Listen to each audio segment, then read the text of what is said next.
কোনো স্পষ্ট কারণ ছাড়াই প্রেসিডেন্ট ডোনাল্ড ট্রাম্প দেশকে যুদ্ধের দিকে ঠেলে দিয়েছেন বলে মন্তব্য করেছেন কেন্টাকির গভর্নর অ্যান্ডি বেশিয়ার। শনিবার নিউ ইয়র্কের ন্যাশনাল অ্যাকশন নেটওয়ার্কের কনভেনশনে একথা বলেন তিনি। তার মতে ট্রাম্প কখনোই রণকৌশলে ভালো ছিলেন না। এদিকে সংঘাত থেকে সরে আসার সঠিক পন্থা এবং সময় ঠিক না করেই ট্রাম্প যুদ্ধ শুরু করে দিয়েছেন বলে মন্তব্য করেছেন সেনেটর মার্ক কেলি। অন্যদিকে দেশের মানুষের আন্দোলনে পাওয়া অধিকার রক্ষায় আইন প্রণেতাদের আরও মনোযোগী হওয়ার আহ্বান জানিয়েছেন ডেমোক্রেটিক সেনেটর কোরি বুকার। নিউ ইয়র্কে ন্যাশনাল অ্যাকশন নেটওয়ার্কের অ্যানুয়াল কনভেনশনের দ্বিতীয় দিনে যোগ দেন কেন্টাকির গভর্নর অ্যান্ডি বেশিয়ার।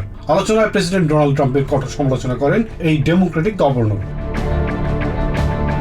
বেশিয়ার বলেন, প্রেসিডেন্ট ট্রাম্প কোনো পরিষ্কার যুক্তি ছাড়াই দেশকে যুদ্ধের পথে ঠেলে দিয়েছেন। যুদ্ধের কারণ সম্পর্কে দেশের জনগণ এবং কংগ্রেসকে ট্রাম্প স্পষ্ট করে কিছুই জানাননি বলেও উল্লেখ করেন বেশিয়ার। তিনি বলেন, ট্রাম্পের যুক্তি যুদ্ধের প্রথম কয়েকদিনেই 3 থেকে 4 বার বদলে গেছে। But he took us to war without clear justification to the American people or to Congress. And then that justification changed 3 or 4 times. কোনো পরিকল্পনা ছাড়াই জড়ানো এই যুদ্ধে বিজয়ের মানে কি তাও প্রেসিডেন্ট ট্রাম্প জানেন না বলে মনে করেন তিনি। এমনকি ইরানের সরকার পরিবর্তন বিষয়েও ট্রাম্পের স্পষ্ট ধারণা নেই বলে মনে করেন বেশিয়ার। তিনি বলেন, ট্রাম্প ইরান ও ভেনেজুয়েলার পার্থক্য কি তাও জানেন না। Of what winning looks like. If his idea was regime change, he didn't know the difference between Venezuela and Iran, which means he shouldn't be president of the United States. বক্তৃতায় president ট্রাম্পের দেয়া সভ্যতা ধ্বংসের হুমকিকে anti American এবং anti Christian বলে উল্লেখ করেন বেশিয়ার।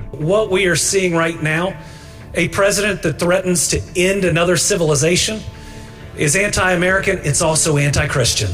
একই আয়োজনে উপস্থিত হয়েছিলেন ডেমোক্রেটিক সেনেটর মার্ক কেলি। প্রেসিডেন্ট ট্রাম্পের ইরান বিষয়ে দৃষ্টিভঙ্গির সমালোচনা করে তিনি বলেন, ট্রাম্প কখনোই রণকৌশলে ভালো ছিলেন না। কোনো সুনির্দিষ্ট পরিকল্পনা, যুদ্ধ শেষের পথ না জেনেই ট্রাম্প যুদ্ধ শুরু করে দিয়েছেন বলে মন্তব্য করেন সেনেটর কেলি।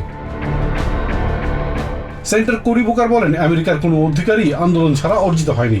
মেরি চার্চ টেরিল থেকে শুরু করে ফ্রেড শাটলওয়ার্থ সবাই লড়াই করেছেন জানিয়ে তিনি বলেন, আন্দোলনের মাধ্যমে অর্জিত অধিকার রক্ষা করা আইন প্রণেতাদের দায়িত্ব। Ilias Kamal, TVN 24 news desk. New York থেকে সম্প্রচারিত টিভিএন 24 টেলিভিশন বিশ্বজুড়ে বাঙালির কণ্ঠস্বর।